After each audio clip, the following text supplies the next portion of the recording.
Viendo. Y bueno, vamos a comenzar una plática que es muy importante y que tiene que ver con los asesores jurídicos, porque fíjense que el tema de hoy tiene que ver con, pues, ¿qué hacemos? ¿Quiénes somos los asesores jurídicos, ya sea públicos o privados? ¿Qué hacemos? ¿Cómo trabajamos? ¿Cuáles son nuestras funciones? ¿Cuáles son nuestras limitantes? ¿Qué podemos hacer? ¿Cómo nos coordinamos? ¿Cómo estamos establecidos nuestras funciones en la ley? ¿Correcto? A Y ver, bueno, los asesores jurídicos, conforme a la Corte Interamericana, conforme a los contenidos de las sentencias que ha emitido la Corte Interamericana, conforme a otros instrumentos internacionales, no solamente hablando de la CEDAW, la Convención Belém do Pará, sino también hablando de aquella legislación que México ha retomado, producto de pues, tantos jalones de oreja que nos dan, producto de las violaciones y recomendaciones y violaciones me refiero a derechos fundamentales de las víctimas, pues México ha también creado leyes muy importantes para darnos vida a las y los asesores jurídicos, ¿ok? Los asesores jurídicos somos una pieza clave para poder defender a las víctimas en el sistema penal. Como parte del sistema penal acusatorio, acuérdate que es el sistema vigente en todo el país. El sistema penal acusatorio, uno de los cambios más importantes es que incluye a la víctima como sujeto procesal. ¿Queda claro? Les compartía que producto de esta legislación que también existe en el sistema penal acusatorio, que es varia, no solamente hablamos del Código Nacional de Procedimientos Penales, sino también los cambios que ha habido en la Constitución, podemos entender que las víctimas nacen en México, a diferencia de Perú, a diferencia de Costa Rica, a diferencia de Colombia, como sujetos procesales. ¿Queda claro? Como sujetos procesales. Y entonces cambia todo. Cambia todo. Quiero que te pongas en ese contexto. Entonces, no solamente se trata del sistema penal acusatorio de la víctima, del imputado, de la persona cuya presunción de inocencia siempre se le respeta, de que va a haber un sistema donde va a tener una defensa adecuada. Qué bueno que están esos cambios.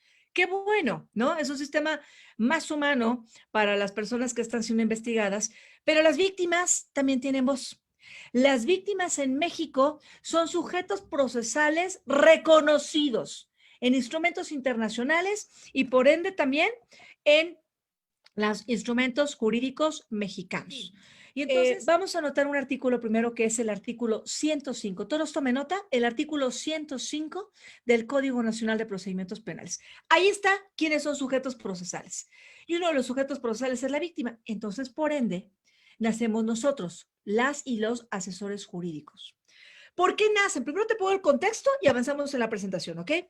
Los asesores jurídicos nacemos como aquellos licenciados en Derecho, como establece la ley, que representamos a la víctima para que se respeten sus derechos y también nos coordinamos con las fiscalías a efecto de avanzar una investigación estratégica en las causas penales y también para aportar pruebas, para hacer la voz de las víctimas, para poder incluso ir a diligencias, para poder hacer argumentos, para poder hacer alegatos, desahogar medios de prueba. Y nacemos también porque para las víctimas, te estoy hablando de 2008, y también cuando estábamos redactando el Código Nacional, que nos decían muchos, oye, pero pues es que ya está el MP, pero yo la verdad, hay muy buenos MPs. Aquí en la clase seguramente hay MPs que me dijeron que iban a estar en la clase y les agradezco tanto de la Fiscalía General de la República como de Ciudad de México me dijeron que iban a estar el día de hoy también. Les agradezco que estén.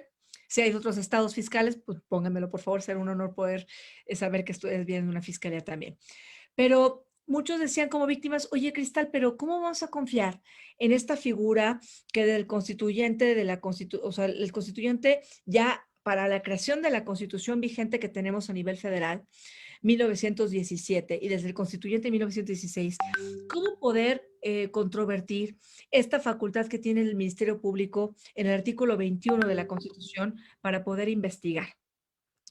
Y ciertamente no es que se combata, no es que se le quite ningún monopolio como tal, si hay acción penal privada, pero ciertamente, aunque existe el artículo 21 constitucional, los asesores jurídicos fungimos como otra persona que con la parte técnica representa a las víctimas para poder ser su cobija, su apoyo jurídico y poder ser voz además del Ministerio Público y además de las víctimas, porque las víctimas, tu víctima tiene todo el derecho de también hacer manifestaciones y los jueces tienen que tomar en cuenta.